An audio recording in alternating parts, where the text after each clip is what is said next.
Oke, baik. Assalamualaikum warahmatullahi wabarakatuh. Teman-teman sekalian, kembali lagi dengan saya Ibrahim Malik Fatsih di Ruang Bicara. Teman-teman sekalian, tahun ini tepatnya pada bulan Agustus, 17 Agustus 2023 ini, negara kita, bangsa kita menginjak usia ke-78 tahun. Tentu teman-teman sekalian, masih banyak harapan masyarakat yang wajib untuk ditunaikan, baik itu dari sektor ekonomi, sektor politik, penegakan hukum, dan pendidikan, serta lapangan pekerjaan, dan tentunya masih banyak lagi yang menjadi harapan-harapan dari masyarakat atau rakyat Indonesia. Apalagi dalam momentum Indonesia teman-teman sekalian menuju 100 tahun kemerdekaan di 2045. Nah, apa aja sih yang istimewa dan spesial dari Indonesia Emas 2045? Yuk kita bahas dalam video kali ini.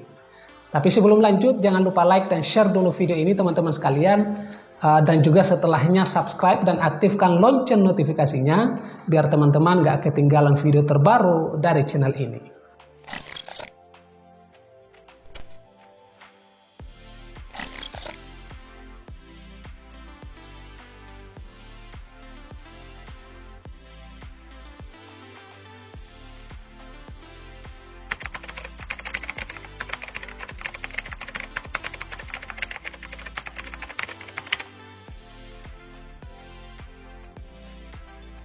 Indonesia Emas 2045 merupakan istilah yang digunakan untuk menggambarkan situasi 100 tahun kemerdekaan Indonesia.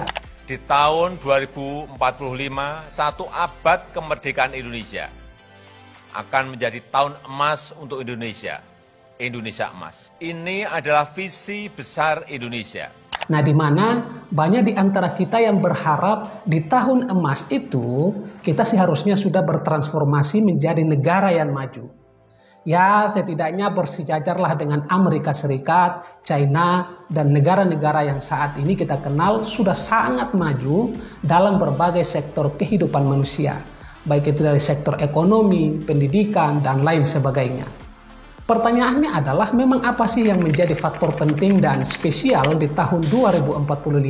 Nah, menariknya teman-teman sekalian, yang menjadi spesial dari 100 tahun kemerdekaan Indonesia adalah terkait dengan bonus demografi. Bonus demografi ini adalah sebuah istilah yang digunakan untuk menggambarkan situasi ketika sebuah populasi memiliki sejumlah besar individu dalam kelompok usia produktif, di mana jumlah individu yang lebih muda atau hari ini kita kenal dengan istilah milenial dan Gen Z itu lebih besar angkanya dibanding usia tua atau usia lanjut. Fenomena ini teman-teman sekalian muncul akibat dari penurunan tingkat kelahiran dan peningkatan harapan hidup. Dalam jangka pendek, sebenarnya hal ini dapat memberikan peluang ekonomi dan pertumbuhan ekonomi yang lebih tinggi bagi suatu negara atau wilayah yang mengalami bonus demografi. Fenomena ini teman-teman sekalian terjadi karena adanya lebih banyak angkatan kerja yang produktif dan lebih sedikit ketergantungan finansial pada kelompok yang lebih muda atau lebih tua. Namun bonus demografi bukanlah jaminan sukses terutama di sektor ekonomi. Efek positifnya teman-teman sekalian hanya terjadi jika kondisi-kondisi tertentu terpenuhi, seperti menciptakan lapangan kerja yang cukup, memberikan pendidikan dan pelatihan yang memadai, serta memastikan pertumbuhan ekonomi yang berkelanjutan. Berarti hanya fokus pada kualitas atau jumlah doang dong. Ada yang mengatakan bahwa negara lain mungkin saja jago banget nih menciptakan soal misalkan teknologi, sedangkan Indonesia hanya jago bikin anak. Sebenarnya teman-teman sekalian, ini istilah juga ada benarnya.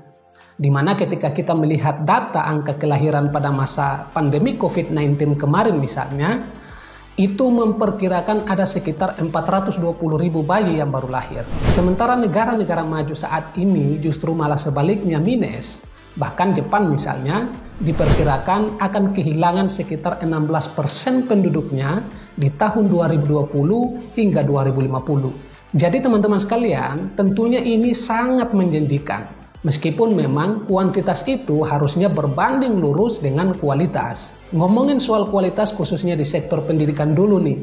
Ini menjadi faktor yang sangat penting khususnya dalam menunjang bonus demografi itu menjadi sukses bagi negara kita tercinta, negara Indonesia ini. Misalnya kualitas pendidikan di negara kita ini masih belum siap bro.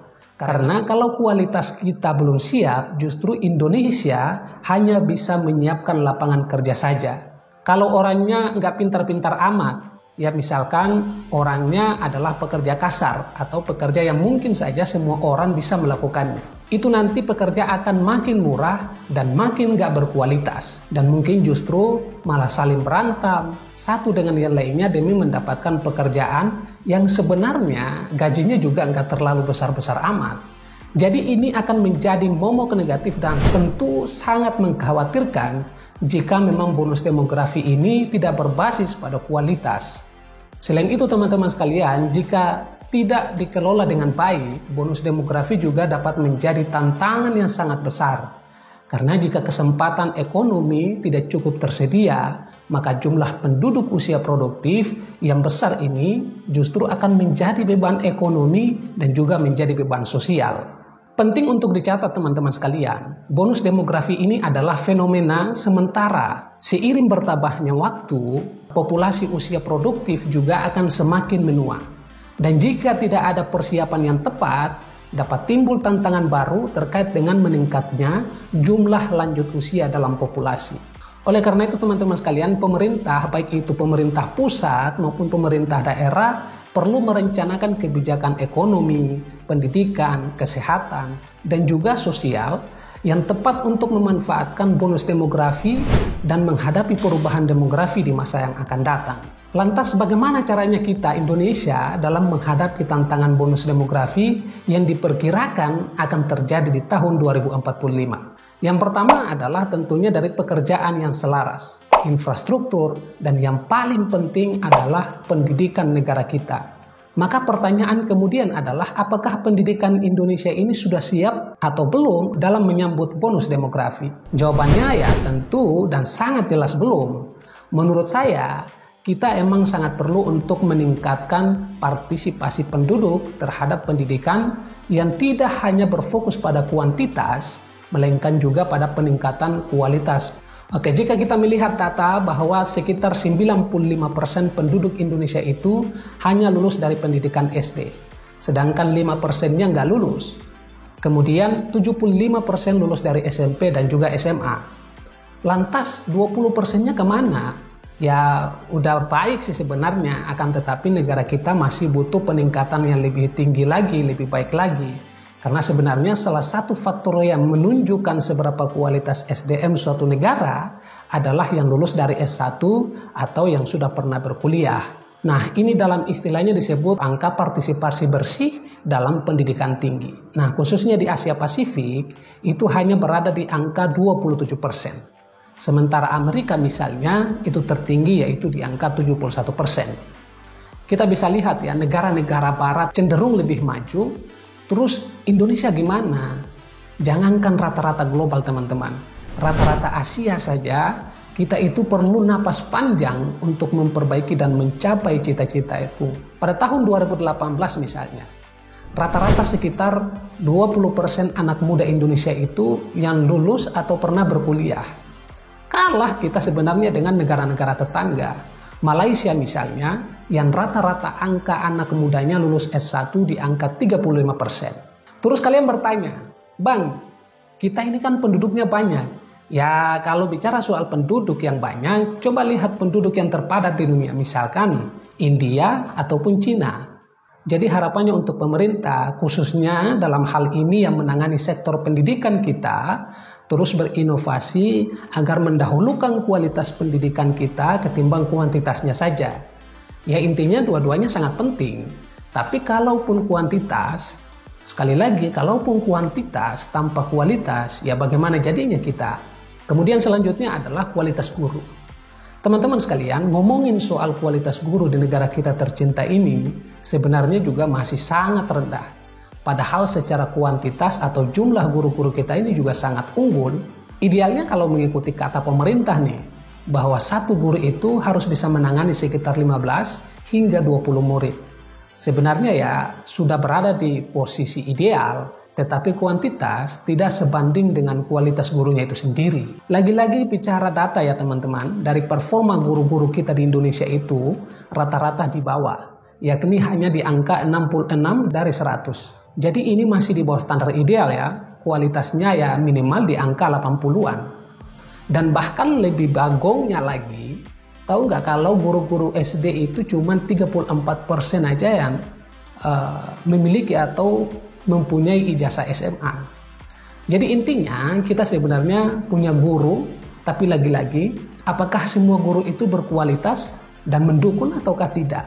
Ya ada yang berkualitas dan juga ada yang nggak berkualitas. Jadi apa yang harusnya kita bangsa Indonesia lakukan untuk bisa mencapai kualitas itu semua? Ada beberapa faktor yang memang harusnya diperhatikan oleh pemerintah pusat maupun pemerintah daerah dan seluruh stakeholder terkait, termasuk juga kita masyarakat dan milenial saat ini. Yang pertama, kita perlu meningkatkan APBN kita khususnya untuk di sektor pendidikan.